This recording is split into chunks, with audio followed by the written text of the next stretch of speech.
Bonjour à toutes et à tous. Aujourd'hui, trois faits distincts, trois territoires différents, mais un même fil conducteur, la montée des tensions et de la violence dans l'espace public.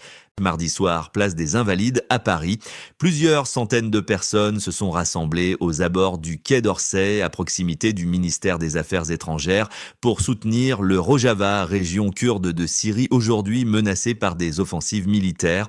Le rassemblement visait à dénoncer les actions de l'armée d'Ahmed al-Sharaha, ancien djihadiste devenu président syrien, par intérim fin 2023 après la chute du régime de Bachar al-Assad. Les manifestants ont exprimé leur colère face à ce qu'ils qualifient de silence, de passivité, voire de complicité des grandes puissances internationales.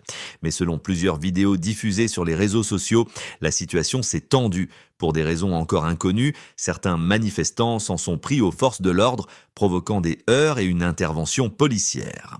Un rassemblement politique qui bascule dans la confrontation, rappelant une réalité désormais fréquente à Paris, la difficulté de maintenir l'ordre lors de manifestations à forte charge idéologique. Quand la violence surgit dans la rue, elle ne concerne pas seulement les grandes causes internationales, elle frappe aussi les commerces de proximité.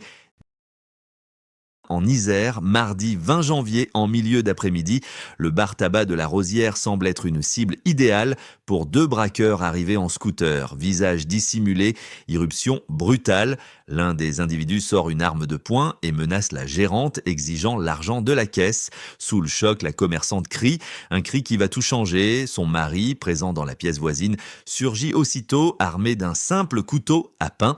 Face à cette résistance inattendue, les braqueurs reculent. Une courte empoignade a lieu devant le commerce.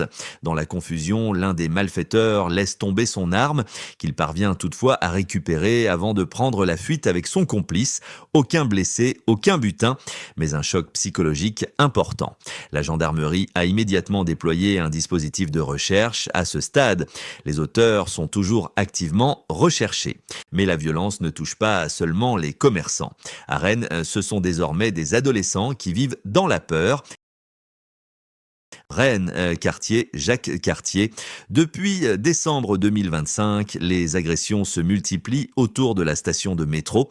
Les victimes, des adolescents, principalement des garçons, ciblés à la sortie des cours, aux alentours de 18h. Le mode opératoire est toujours le même. Les agresseurs suivent leurs victimes dans une rue calme, l'intimident, puis se servent. Basket, téléphone, écouteurs, sac à dos, parfois même les vêtements. Mon fils est rentré en chaussettes, sans pantalon, sans téléphone, témoigne une mère sous couvert d'anonymat. Par peur de représailles, les parents n'osent de plus parler à visage découvert. L'inquiétude grandit, la colère aussi. Une agression presque chaque semaine, selon les riverains. Ces faits posent une question centrale. Comment protéger les mineurs dans l'espace public, y compris sur les trajets domicile-école? Merci à tous de nous avoir suivis. On se retrouve demain pour de nouvelles actualités. D'ici là, restez vigilants et surtout, n'hésitez pas à partager vos expériences ou vos conseils en commentaire. Votre témoignage peut aider d'autres personnes à éviter le pire. Abonnez-vous à la chaîne et rejoignez la communauté des gardiens du quotidien pour ne rien manquer des prochaines alertes, faits divers et conseils de sécurité. Parce que prévenir, c'est déjà agir.